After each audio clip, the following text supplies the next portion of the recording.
बच्चों कक्षा 11 भारत भौतिक पर्यावरण, इस बुक के चैप्टर नंबर 4 जिसका नाम है जलवायु, इसके भाग 6 जिसका नाम है बच्चों वर्षा का वितरण। बच्चों वर्षा का वितरण का आज अध्ययन करेंगे। इसके साथ में ही हम देखेंगे कि भारत के जलवायु प्रदेश कौन कौन से हैं, इसके बारे में भी देखेंगे। इससे पहले की क्लासेस में इसी चैप्टर में हमने विभिन्न भागों के तहत बच्चों ये देखा था कि भारत में मानसून का आगमन किस प्रकार से होता है और विभिन्न प्रकार की ऋतुएं भारत में किस प्रकार से होती है। तो आज हम देखेंगे कि भारत में वर्षा का वितरण किस प्रकार से है और इसके अलावा यह भी देखेंगे बच्चों कि भारत में जलवायु प्रदेश की संकल्पना किस प्रकार से है।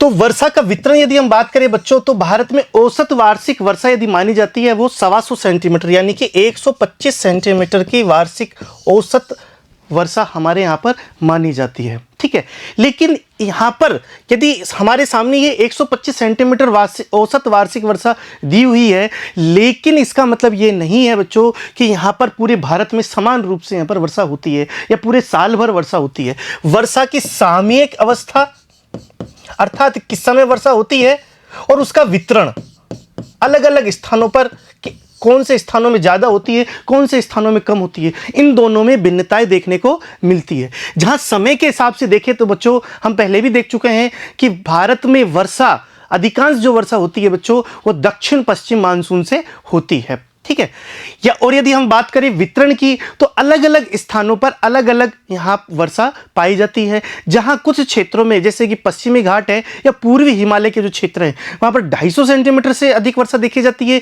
वहीं पश्चिमी जो राजस्थान का रेगिस्तान है या फिर लद्दाख का रेगिस्तान है आदि क्षेत्रों में, या फिर हम वृष्टि छाया प्रदेशों की बात करें वहाँ पर बहुत ही न्यूनतम वर्षा भी देखी जाती है। तो वर्षा का जो वितरण है बहुत ही असमान रूप से पाया जाता है। अधिक वर्षा वाले क्षेत्र कौन से हैं यहाँ पर हम देख सकते हैं मानचित्र में। आगे यहाँ पर देखेंगे कि अधिक वर्षा वाले क्षेत्र कौन कौन से हैं।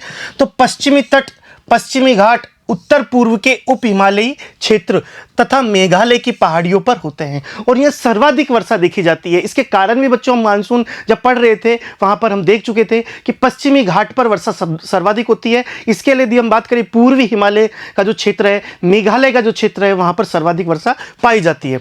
यहाँ वर्षा 200 सेंटीमीटर से भी अधिक होती है। खासी और जयंतिया पहाड़ियों के कुछ भागों में वर्षा 100 सेंटीमीटर से भी अधिक होती है। ब्रह्मपुत्र घाटी तथा निकटवर्ती पहाड़ियों पर वर्षा 200 सेंटीमीटर से भी कम होती है। तो कहने का मतलब यह है कि यहाँ इन क्षेत्रों में सर्वाधिक वर्षा देखी जाती है। हम मानचित्र के माध्यम से बच्चों देख सकते हैं कि 200 सेंटीमीटर से अधिक वर्षा वाले क्षेत्र कौन कौन से हैं और उनकी स्थिति किस प्रकार से है। यहाँ पर बच्चों ये पूरा नॉर्थ ईस्ट का ये हिस्सा, ये पूरा नॉर्थ ईस्ट का हिस्सा, इसके अलावा ये त्रिपुरा, मिजोरम आदि क्षेत्र यहाँ पर क्या है, ये 200 सेंटीमीटर से अधिक वर्षा के क्षेत्र हैं। यदि मैं बात करूं बच्चों पश्चिमी घाट का ये क्षेत्र 200 सेंटीमीटर से अधिक वर्षा का क्षेत्र माना जाता है। यदि इसके अलावा 100 से 200 सेंटीमीटर की यदि वर्षा की बात करूं मैं तो 100 से 200 सेंटीमीटर में एक ये तराई क्षेत्र, इसके अलावा पूर्वी भारत का ये क्षेत्र, यहाँ पर तमिलनाडु का ये क्षेत्र, तो यहाँ पर इस 100 से 200 सेंटीमीटर की वर्षा यहाँ पर दिखी जाती है। इसके अलावा अधिकांश जो भारत में जो वर्षा है, जो अर्थात मध्य भारत, दक्षिण भारत का अधिकांश हिस्सा वो 50 से 100 सेंटीमीटर में पाया जाता है। और 50 सेंटीमीटर से कम वर्षा वाले जो क्षेत्र है वो मुख्यतः 3 क्षेत्र हैं। एक तो बच्चों पश्चिमी राजस्थान का जो रेगिस्तान वाला क्षेत्र है यहाँ पर, दूसरा ये लद्दाख वाला जो क्षेत्र है जो कि ठंडे मरुस्थल के रूप में जाना जाता है, दूसरा ये क्षेत्र है, और तीसरा बच्चों वृष्टि छाया प्रदेश के रूप में पश्चिमी घाट के पूर्व में स्थित जो क्षेत्र है वो पाया जाता है। तो ये न्यूनतम वर्षा वाले 3 प्रमुख क्षेत्र हैं। और इसके अलावा यदि भारत की मैं बात करूं, मोटे तौर पर यदि बात करूं भारत में बच्चों, तो 50 से 200 सेंटीमीटर तक पूरा क्षेत्र इसका कवर करता है और 200 कुछ क्षेत्र इसमें 200 सेंटीमीटर से अधिक है और कुछ क्षेत्र 50 सेंटीमीटर से अधिक है। और अधिकांश जो वर्षा वाले क्षेत्र है वो 50 से 200 सेंटीमीटर वार्षिक वर्षा, जो औसत वार्षिक वर्षा है, उस वहां पर देखे जा सकते हैं। ठीक है, तो इस प्रकार से हमने 4 भागों में वार्षिक औसत जो वर्षा है उसको 4 भागों में बांटते हुए यहाँ पर हमने मानचित्र के द्वारा इसको दर्शाया है। मध्यम वर्षा वाले जो क्षेत्र है गुजरात के दक्षिणी भाग, पूर्वी तमिलनाडु, उड़ीसा सहित उत्तर पूर्वी प्रायद्वीप, झारखंड, बिहार, पूर्वी उत्तर प्रदेश, उप हिमालय के साथ संलग्न गंगा का उत्तरी मैदान, कछार घाटी, मणिपुर में वर्षा 100 से 200 सेंटीमीटर के बीच पाई जाती है। ठीक है बच्चों, इसके पश्चात यदि हम बात करें तो न्यून वर्षा के क्षेत्र पश्चिमी उत्तर प्रदेश, दिल्ली, हरियाणा, पंजाब, जम्मू कश्मीर, पूर्वी राजस्थान, गुजरात, दक्कन के पठार पर 50 से 100 सेंटीमीटर के मध्य वर्षा पाई जाती है। और यदि हम बात करें बिल्कुल न्यूनतम या अपर्याप्त वर्षा के जो क्षेत्र है उसमें बात करें तो प्रायद्वीप के कुछ भाग विशेष रूप से आंध्र प्रदेश, कर्नाटक, महाराष्ट्र में, लद्दाख और पश्चिमी राजस्थान के अधिकतर भागों में 50 सेंटीमीटर से कम वर्षा पाई जाती है। क्योंकि बच्चों राजस्थान के पश्चिमी जो भाग है वहां पर थार का मरुस्थल पाया जाता है और मरुस्थलीय स्थिति, शुष्क स्थिति होने के कारण वहां पर 50 सेंटीमीटर से भी कम वर्षा मिलती है। उसी प्रकार से यदि हम लद्दाख की बात करें तो वहां ठंडा मरुस्थल होने की स्थिति में वहां पर भी 50 सेंटीमीटर से भी कम वर्षा प्राप्त होती है। और तीसरी ओर प्रायद्वीप का जो क्षेत्र है जो कि पश्चिमी घाट से पूर्व में स्थित है, वहां पर बच्चों 50 सेंटीमीटर से भी कम वर्षा वहां पर भी देखने को मिलती है। वहां पर भी शुष्क अवस्थाएं देखने को मिलती है। ठीक है, वृष्टि छाया प्रदेश के रूप में। जबकि हम बात करें हिमालयी क्षेत्रों में बच्चों तो हिमपात हिमालयी क्षेत्रों तक सीमित रहता है। जो हिमालयी क्षेत्रों में ही हिमपात पाया जाता है और बाकी पूरे भारत में जो मैदानी भाग है या इसके अलावा जो भी भाग है भारत में, वहां पर वर्षा के रूप में, जल के रूप में हमें वर्षा प्राप्त होती है। अब बात है बच्चों वर्षा की परिवर्तिता। वर्षा का किस तरीके से परिवर्तिता देखी जाती है और यहाँ पर कितना विचलन यहाँ पर देखा जाता है, इसकी भी हम गणना कर सकते हैं। और एक यहाँ पर फॉर्मूला दिया हुआ है कि भारत की वर्षा का एक विशिष्ट लक्षण उसकी परिवर्तिता है। वर्षा की परिवर्तिता को अभिकलित निम्नलिखित सूत्र से किया जा सकता है। यह बच्चों हमारी जो प्रैक्टिकल की जो पुस्तक है वहां पर इस फॉर्मूले को बहुत अच्छे से समझा रखा है। अब इसमें होता क्या है कि विचरण गुणांक निकालते हैं और विचरण गुणांक निकालने के लिए मानक विचलन जो यहाँ पर हमारे पास औसत रूप से जो वर्षा का मान निकालते हैं, उसके पश्चात यहाँ पर मानक विचलन निकालते हैं और मानक विचलन में माध्य जो कि माध्य हम निकालते हैं उसका भाग देकर के 100 का गुना कर देते हैं। तो ये विचरण गुणांक हमें प्राप्त होता है और विचरण गुणांक के आधार पर ही हम यह देख सकते हैं कि वहां पर वर्षा की कितनी परिवर्तिता देखी जाती है, अर्थात वर्षा में कितना विचलन देखा जाता है बच्चों कि किस समय कितनी वर्षा होनी चाहिए, किस समय कितनी वर्षा होनी चाहिए और एक्चुअल में कितनी हो रही है। तो इसमें यदि हम परिवर्तिता देखें तो इस फॉर्मूले के तहत देख सकते हैं। और विचरण गुणांक का मान वर्षा के माध्य मान से हुए विचलन को दिखाता है। जो माध्य मान है एक्चुअली में हम बच्चों यहाँ हमने मानचित्र में भी बताया कि किसी स्थान पर कितनी वर्षा होगी, यह माध्य मान वहाँ पर देखा जाता है जो कि औसत रूप से निकालते हैं पिछले कुछ सालों के औसत रूप से वहां पर निकाला जाता है। उससे कितना विचलन हुआ, कितनी कम या कितनी ज्यादा वर्षा हुई, इसका हम विचलन गुणांक निकालने के पश्चात ही कैलकुलेशन करते हैं। आपने समाचार पत्रों में बच्चों ये देखा होगा या किसी न्यूज में भी सुनते हैं कि इस साल 80% वर्षा हुई या इस साल 120% वर्षा हुई। तो इस प्रकार से एवरेज से कम वर्षा होना या अधिक वर्षा होना, ये इस प्रकार से हम देख सकते हैं। अब यहां पर देख सकते हैं कि विचरण गुणांक अधिक वर्षा वाले भागों में कम और कम वर्षा वाले भागों में अधिक होता है। ये देखने वाली बात है बच्चों, बड़ी इंटरेस्टिंग बात है कि जो विचरण गुणांक होता है वो अधिक वर्षा वाले भागों में कम पाया जाता है और कम वर्षा वाले भागों में अधिक पाया जाता है। इसका मैं उदाहरण के समेत बताऊं आपको कि यदि हम बात करें पश्चिमी राजस्थान में 50 सेंटीमीटर बारिश होती है, माना कि ठीक है 50 सेंटीमीटर बारिश पश्चिम राजस्थान में हुई। वहीं यदि हम बात करें पश्चिमी घाट पर 200 सेंटीमीटर बारिश होती है, ठीक है, पश्चिमी घाट पर केरल आदि जो क्षेत्र है वहां पर 200 सेंटीमीटर की बारिश पाई जाती है।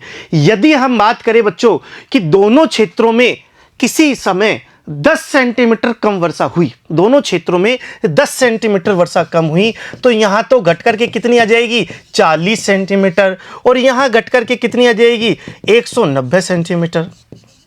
ठीक, तो यहां पर बहुत ज्यादा अंतर आ गया, 50 से सीधे 40 आ गया, लेकिन यहां पर काफी अंतर नहीं आया, 200 से मात्र 190 ही आया है। और जब गणितीय हम अंदाजे लगाए, गणितीय हिसाब देखें तो यह बहुत ज्यादा विचरण गुणांक इन क्षेत्रों में देखे जाते हैं। ठीक है, जहां पर कम वर्षा होती है वहां पर यदि थोड़ी बहुत भी कम वर्षा हो गई तो विचरण गुणांक प्रभावित होगा, लेकिन जहां पर अधिक वर्षा होती है वहां पर विचरण गुणांक में ज़्यादा समस्या नहीं होती है।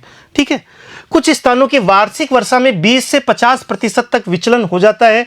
विचरण गुणांक के मान भारत में वर्षा की परिवर्तिता को प्रभावित करते हैं।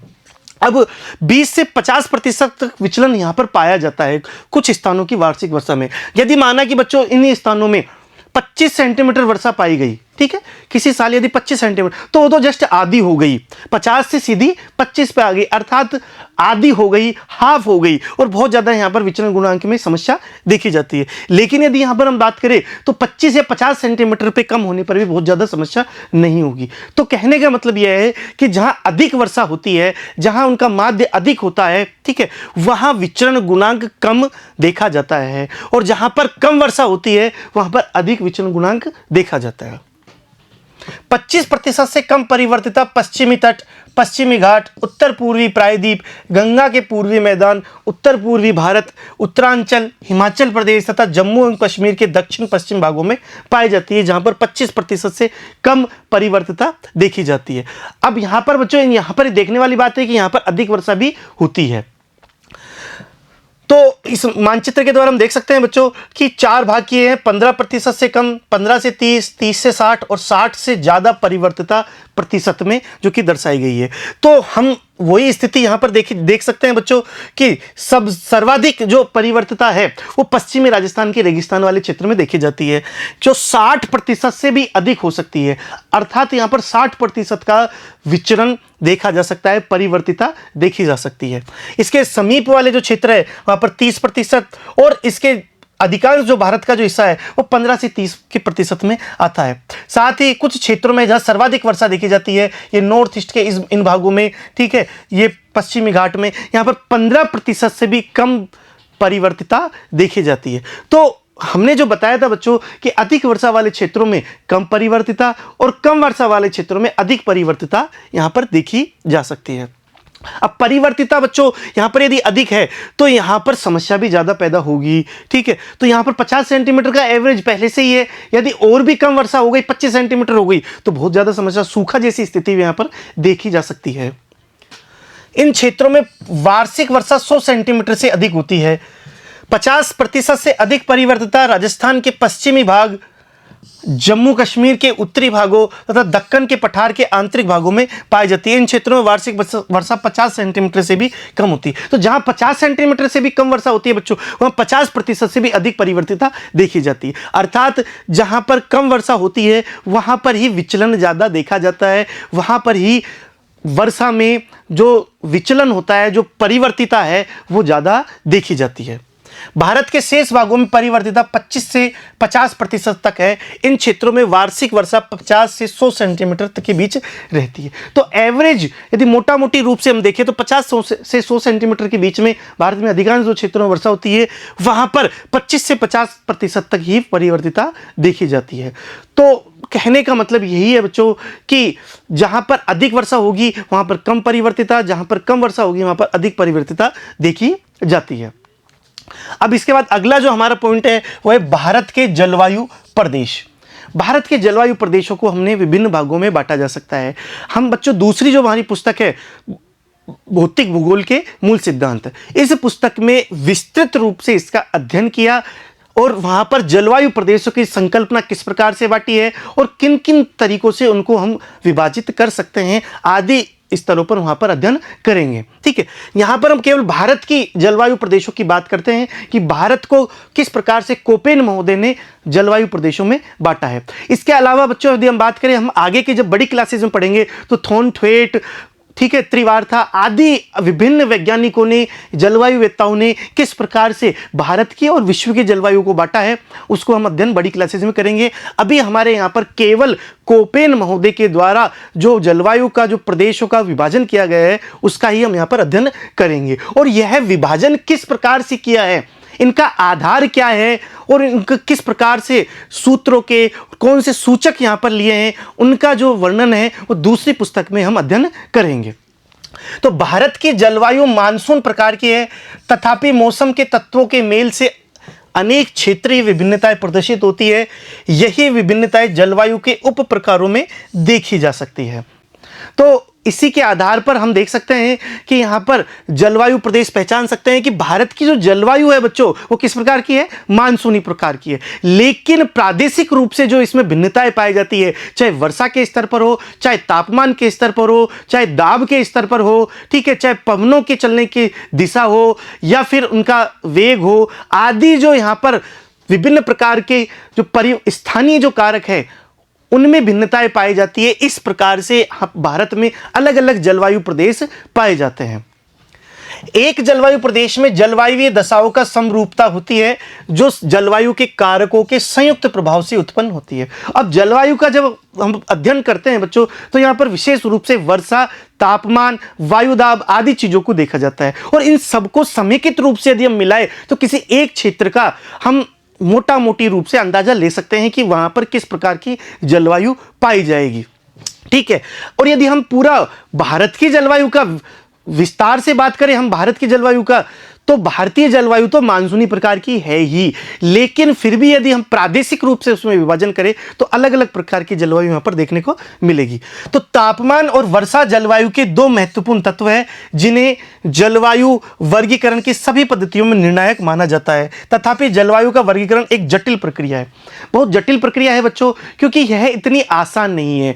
कोपेन जो महोदय हैं उन्होंने इस पर सर्वप्रथम काम किया था और 1900 में उनका एक जलवायु वर्गीकरण प्रारंभ हुआ था। ठीक है, जो कि देखा जाता है विशेष रूप से वनस्पति के आधार पर कि विभिन्न स्थानों की जो वनस्पति है वो किस प्रकार की है और उसी के आधार पर अपना विभाजन उन्होंने प्रादेशिक रूप से देख दिया था। तो जलवायु के वर्गीकरण की अनेक पद्धतियां हैं। कोपेन की पद्धति पर आधारित भारत की जलवायु के प्रमुख प्रकारों का वर्णन अग्रलिखित है। तो कोपेन ने अपने जलवायु वर्गीकरण का आधार तापमान तथा वर्षण के मासिक मानों को रखा है। उन्होंने जलवायु के 5 प्रकार माने जिनके नाम आगे है। तो 5 प्रमुख प्रकार है और इनका विस्तृत अध्ययन बच्चों हम दूसरी पुस्तक में करेंगे। ठीक है, पहला है ए प्रकार की जलवायु। यहां पर कैपिटल ए प्रकार की जलवायु उष्णकटिबंधीय जलवायु, जहां सारा साल पूरे साल भर 18 डिग्री सेल्सियस से अधिक तापमान रहता है, ए प्रकार की जलवायु माना। दूसरी है बच्चों बी प्रकार की जलवायु, शुष्क जलवायु होती है जहां पर बच्चों आवश्यक जो जल की आवश्यकता अधिक रहती है और वर्षा कम होती है, उन क्षेत्रों को बी प्रकार की जलवायु में रखा गया है। शुष्क जलवायु जहां तापमान की तुलना में वर्षण बहुत कम होता है और इसलिए शुष्क है। शुष्कता कम होने पर यह अर्ध शुष्क मरुस्थल अर्थात ऐश कहलाता है और शुष्कता अधिक है तो यह मरुस्थल डब्लू के रूप में प्रदर्शित किया जाता है। तो यहां पर बी को 2 प्रकार से विभाजित कर सकते हैं, एस में और डब्लू में। ठीक है, तो बी को हमने 2 भागों में बांटा जा सकता है। तीसरा जो है वो सी प्रकार की जलवायु है जिसे गर्म जलवायु कहते हैं, जहां सबसे ठंडे महीने का औसत तापमान 18 डिग्री सेल्सियस और -3 डिग्री सेल्सियस के बीच रहता है। जो सबसे ठंडे महीने का जो औसत तापमान है वो 18 डिग्री से -3 के मध्य में रहता है। सी प्रकार की जलवायु हम यहाँ पर कहते हैं। और अगली चौथी है बच्चों डी प्रकार की जलवायु, जिसे हिम जलवायु कहते हैं। यहाँ सबसे गर्म महीने का औसत तापमान 10 डिग्री सेल्सियस से अधिक रहता है और सबसे ठंडे महीने का औसत तापमान -3 डिग्री से कम रहता है। यहाँ पर इन चीज़ों को हम देखेंगे। और उसके बाद है बच्चों ई प्रकार की जलवायु, जो बर्फीली जलवायु कहलाती है, जहाँ सबसे गर्म महीने का तापमान 10 डिग्री सेल्सियस से कम रहता है। अर्थात यहाँ पर किसी भी समय, साल के किसी भी समय 10 डिग्री सेल्सियस से कम ही टेम्परेचर रहता है, वहां पर ई प्रकार की जलवायु होगी। बर्फीली जलवायु वहां पर पाई जाती है। जबकि डी प्रकार में 10 डिग्री सेल्सियस से अधिक तापमान गर्म महीने का और सबसे ठंडे महीने का औसत तापमान -3 डिग्री से भी कम रहता है। तो यहां पर टेम्परेचर के आधार पर इनका विभाजन स्पष्ट रूप से हम देख सकते हैं। ठीक है, अब कोपेन ने जलवायु प्रकारों को व्यक्त करने के लिए वर्ण संकेतों का प्रयोग किया, जैसा कि ऊपर बताया गया है। अब जैसा कि हमने बताया था यहाँ पर कि विभिन्न विभिन्न संकेतों को यहाँ पर बताया गया है। वर्षा तथा तापमान के वितरण प्रतिरूप में मौसमी भिन्नता के आधार पर प्रत्येक प्रकार को उप प्रकारों में बांटा गया है। अब A B C D E इनको भी हमने अलग अलग प्रकारों में विभाजित किया। कोपेन ने अंग्रेजी के बड़े वर्णों एस को अर्ध मरुस्थल के लिए और डब्ल्यू को मरुस्थल के लिए प्रयोग में लिया गया है। इसी प्रकार उप विभागों को व्यक्त करने के लिए अंग्रेजी के निम्नलिखित छोटे वर्णों का प्रयोग किया गया है। अब यहां पर बच्चों बी का जो बी है, बी प्रकार की जलवायु कैसी है? शुष्क है। और शुष्क प्रकार की जलवायु को यहां पर एस और डब्लू में बांटा। एस तो स्टेपी जो कि अर्ध शुष्क जैसी अवस्था पाई जाती है, और डब्लू जो कि मरुस्थल, प्योर मरुस्थल जैसी अवस्था यहां पर पाई जाती है, जो यहां पर एस और डब्लू के रूप में व्यक्त किया जा सकता है। ठीक है, उसी प्रकार से एच और के, यहां पर बी प्रकार की जलवायु में भी एच गर्म प्रकार की और के ठंडी प्रकार के जो मरुस्थल है वहां पर इनको विभाजित कर सकते हैं। गर्म मरुस्थल और ठंडे मरुस्थल दोनों प्रकार के हो सकते हैं, तो यहां पर इनको भी विभाजित किया जा सकता है। दूसरी पुस्तक में बच्चों हम विस्तार से इन चीजों का एक एक रूप में अध्ययन करेंगे। अब यदि हम इसके अलावा बात करें तो सामान्य रूप से तो बच्चों एफ, एम, सी, डब्लू, एस, स्मॉल एस है, तो इनका भी अलग अलग रूप से इन्होंने उपविभाजन इनका किया है। जो एफ है वहां पर पर्याप्त वर्षा, साल भर वर्षा जैसी स्थिति देखी जाती है, पर्याप्त रूप में साल भर कभी भी वर्षा देखी जाती है। एम जो है वो मानसूनी प्रकार की वर्षा दिखाता है, एक साल के फिक्स महीनों में फिक्स समय पर ही वर्षा होती है। ठीक है, शुष्क मानसून होते हुए भी वर्षा वन। और अगला है डब्लू, शुष्क शीत ऋतु। ठीक है, विंटर ड्राई, डब्लू का मतलब क्या है? विंटर ड्राई, शुष्क शीत ऋतु यहां पर डब्लू को प्रदर्शित करता है। एच जो है शुष्क और गर्म को प्रदर्शित करता है, मैंने बताया था। सी जो है बच्चों 4 महीनों से कम अवधि में औसत तापमान 10 डिग्री सेल्सियस से अधिक, और जी जो है गंगा का जो मैदान है उसको दर्शाता है। तो भारत में यहाँ पर गंगा का मैदान पाया जाता है, इसलिए यहाँ पर जी प्रकार का उपविभाजन भी बच्चों देखा गया है। इस प्रकार भारत को 8 जलवायु प्रदेशों में बांटा जा सकता है, और 8 जलवायु प्रदेश यहाँ पर देखे जा सकते हैं भारत में कि विभिन्न प्रकार के क्षेत्रों को कोपेन महोदय ने किस प्रकार से बांटा है। बच्चों मैंने फिर बताया कि कोपेन महोदय का जो विभाजन था, जो जलवायु का जो विभाजन था, वो शुरुआत में आया था, लेकिन इसके पश्चात अनेक प्रकार के थॉर्नथवेट, त्रिवार्था आदि महोदय ने अलग अलग अपना विभाजन प्रस्तुत किया था। हमारे यहाँ 11वीं क्लास की पुस्तक में केवल कोपेन महोदय का ही विभाजन दिया हुआ है। अब इस मानचित्र में बच्चों हम देख सकते हैं स्पष्ट रूप से कि यहाँ पर विभिन्न प्रकार की जो जलवायु जो क्षेत्र है उनको दर्शाया गया है। यहाँ पर यदि हम बात करें ई प्रकार की, ध्रुवीय प्रकार की जो जलवायु है वहाँ पर इसको दर्शाया गया है। इसके पश्चात अरुणाचल प्रदेश का जो क्षेत्र है वहाँ DFC, लघु ग्रीष्म ठंडी आर्द्र शीत ऋतु वाला जो क्षेत्र है वो यहाँ पर दर्शाया गया है। इसके अलावा CWG जो शुष्क शीत वाला मानसूनी प्रकार है, और उत्तरी भारत का समूचा क्षेत्र यहाँ पर इसका CWG का ही क्षेत्र माना जाता है। इसके पश्चात हम बात करें BSHW, स्टेपी प्रकार की जो जलवायु है यहाँ पर ये क्षेत्र पाया जाता है, जो कि पश्चिमी राजस्थान, हरियाणा, पंजाब का कुछ हिस्सा और कुछ गुजरात का हिस्सा यहाँ पर कवर करता है। यदि हम बात करें इस क्षेत्र की तो यहाँ पर गर्म मरुस्थल का जो क्षेत्र है BWHW का क्षेत्र यहाँ पर माना जाता है। उसके पश्चात बात करें तो दक्षिण मध्य जो भारत है वहां पर AW प्रकार का उष्णकटिबंधीय सवाना प्रकार की जलवायु यहां पर मिलती है। BSHW जो यहां पर स्टेपी थी वो ही यहां पर, क्योंकि बच्चों कैसा है यहां पर वृष्टि छाया प्रदेश है, इसलिए यहां पर भी इसी प्रकार की जलवायु BSHW के रूप में प्राप्त होती है। और AMW लघु शुष्क ऋतु वाला मानसूनी प्रकार जो कि AMW को दिखाता है वो यहां पर प्राप्त होता है। ठीक है, पश्चिमी घाट के समीप। और उसी तरीके से AS, बच्चों ये जो AS प्रकार की जो जलवायु है विश्व में बहुत कम देखने को मिलती है, लेकिन शुष्क ग्रीष्म ऋतु वाला मानसूनी प्रकार जो है AS जो यहाँ पर दिखेगा वो यहाँ पर हमें कोरोमंडल तट के आसपास तमिलनाडु में दिखाई देता है। ठीक है, यहाँ पर इसकी विशिष्ट बात क्या है कि यह ग्रीष्म ऋतु में शुष्क होता है और शीतकाल में वर्षा देखने को मिलती है, और बिल्कुल अलग स्पेशल प्रकार की यहाँ पर जलवायु देखने को मिलती है। स्पेशल कैसे? क्योंकि बच्चों यहाँ AS प्रकार की जो जलवायु है, हम दूसरी पुस्तक में भी देखेंगे कि AS प्रकार की जो जलवायु है विश्व में लगभग अनुपस्थित पाई जाती है, केवल कुछ एक क्षेत्रों में, जिसमें तमिलनाडु का जो क्षेत्र हमारे यहाँ पर वो ही हमें यहाँ पर प्राप्त होती है। तो इस चित्र में हम स्पष्ट रूप से देख सकते हैं बच्चों, 1 नंबर का प्रश्न भी पूछा जा सकता है चित्र के द्वारा, या कि ये वाला जो क्षेत्र है वो किस नाम से जाना जाता है, ये वाला जो क्षेत्र है वो किस नाम से जाना जाता है आदि। और बड़ी बड़ी क्लासेज में भी इस प्रकार के प्रश्न पूछे जाते हैं, बड़े कॉम्पिटिशन एग्जाम में भी ऐसे प्रश्न पूछे जाते हैं। तो अच्छे से मानचित्र में हमें इसको देख लेना है कि कौन सा क्षेत्र किस नाम से कोपेन महोदय के अनुसार कौन सा क्षेत्र है। अब हम इस टेबल के माध्यम से बता सकते हैं बच्चों कि कौन कौन से क्षेत्र की क्या क्या विशेषता है। AMW लघु शुष्क ऋतु वाला जो मानसून प्रकार है ये कहां पर पाया जाता है। AMW बच्चों हम जानते हैं कि ये AMW है, यहां पर ये AMW है, ये AMW है, ठीक है। और इसकी विशेषता क्या होगी, क्षेत्र है बच्चों गोवा के दक्षिण में भारत का पश्चिमी तट। अब इसकी विशेषता क्या है कि शीत ऋतु छोटी एवं शुष्क होती है, वर्षा 300 सेंटीमीटर देखी जाती है। जो ये क्षेत्र है वहां पर 300 सेंटीमीटर की वर्षा देखी जाती है, ठीक है। और शीत ऋतु शुष्क होती है। इसके बाद हम देखते हैं बच्चों कि AS प्रकार की जलवायु, शुष्क ग्रीष्म ऋतु वाला मानसून प्रकार। AS जो तमिलनाडु जो क्षेत्र है वहां पर AS प्रकार की जलवायु होती है, तमिलनाडु का कोरोमंडल तट। लौटते हुए मानसून से शीतकालीन वर्षा प्राप्त होती है। विशिष्ट प्रकार है AS प्रकार का, जो कि लौटते हुए मानसून से प्राप्त होती है यहां पर वर्षा के कब शीतकालीन वर्षा देखने को मिलती है। तीसरा है बच्चों AW प्रकार का उष्णकटिबंधीय सवाना प्रकार।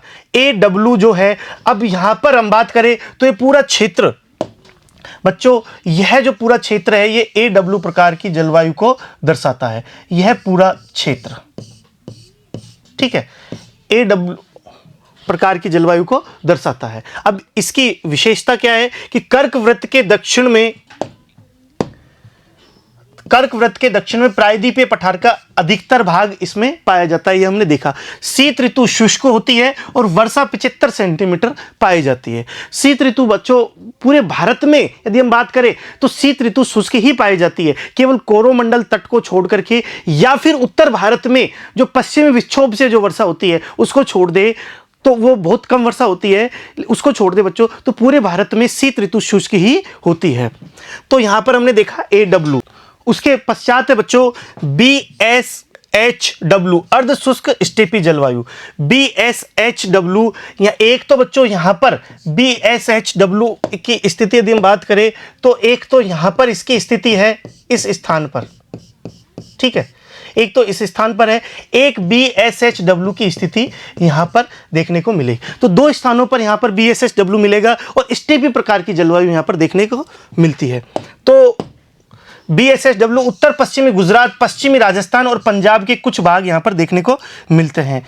ग्रीष्मकालीन 12 से 25 सेंटीमीटर वर्षा अर्ध शुष्क स्टेपी वनस्पति यहां पर पाई जाती है, ठीक है। और इसके बाद देखें तो BWHW जो गर्म मरुस्थल है, बिल्कुल जैसलमेर वाला जो क्षेत्र है, बिल्कुल पश्चिमी राजस्थान वाला जो ये क्षेत्र है, यहाँ पर BWHW प्रकार की जलवायु देखने को मिलती है। राजस्थान का सबसे पश्चिमी भाग 12 सेंटीमीटर से भी कम वर्षा मिलती है, प्राकृतिक वनस्पति का अभाव है। प्योर जो रेगिस्तान है अर्थात 12 सेंटीमीटर से भी कम वर्षा वहां पर, बहुत कम वर्षा वहां पर देखने को मिलती है और प्राकृतिक वनस्पति वहां पर पाई नहीं जाती। रेगिस्तान वाला क्षेत्र है, थार का रेगिस्तान कहलाता है, ठीक है। इसके पश्चात देखते हैं कि CWG है शुष्क शीत ऋतु वाला मानसून प्रकार। मध्य भारत का जो पूरा क्षेत्र है यहाँ पर ये पाया जाता है। गंगा का मैदान, पूर्वी राजस्थान, उत्तरी मध्य प्रदेश, उत्तरी पूर्वी भारत का अधिकतर प्रदेश। और इसकी विशेषता क्या है, ग्रीष्म ऋतु में वर्षा और शीतकालीन शुष्कता, ठीक है। तो यह नॉर्मल सी बात है और पूरा मध्य भारत इसमें आता है CWG में। मानचित्र में भी देख सकते हैं कि CWG में ही पूरा मध्य भारत यहाँ पर हम देख सकते हैं, ठीक है। गंगा का मैदान है इसलिए जी शब्द का प्रयोग हमने यहाँ पर किया।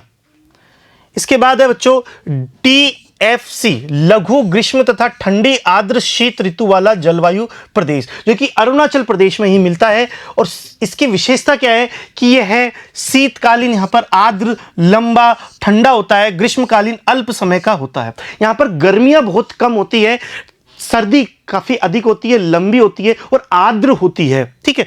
और यहाँ पर ठंडा क्षेत्र पाया जाता है। DFC के रूप में कोपेन महोदय ने इसका नामकरण किया। इसके पश्चात है ई या ध्रुवीय प्रकार की जलवायु। जम्मू कश्मीर, हिमाचल प्रदेश और उत्तराखंड शीतकाल में हिमपात इस क्षेत्र में देखा जाता है। शीतकाल में हिमपात देखा जाता है और ई प्रकार की जलवायु यहां पर इस क्षेत्र में देखने को मिलती है। ठीक है, ई प्रकार की जलवायु यहां पर हुई और सर्दियों में यहां पर हिमपात हमारे यहां पर देखने को मिलता है। तो इस तरीके से बच्चों हमने पूरे भारत को जलवायु प्रदेशों के रूप में विभाजित किया, लेकिन फिर भी पूरे भारत की यदि समेकित जलवायु की हम बात करें तो वो कौन सी है? मानसूनी प्रकार की जलवायु यहां पर देखने को मिलती है। तो इस तरीके से बच्चों आज की क्लास में हमने भारत में वर्षा का वितरण, इसके अलावा वर्षा की परिवर्तिता और भारत में जलवायु जो विभाजन है वो कोपेन महोदय के अनुसार उसको देखा। अगली क्लास में बच्चों हम देखेंगे भारत और जलवायु का किस प्रकार से आर्थिक संबंध है और इसके अलावा हम ये देखेंगे कि जलवायु हमें किस प्रकार से प्रभावित करती है। धन्यवाद बच्चों।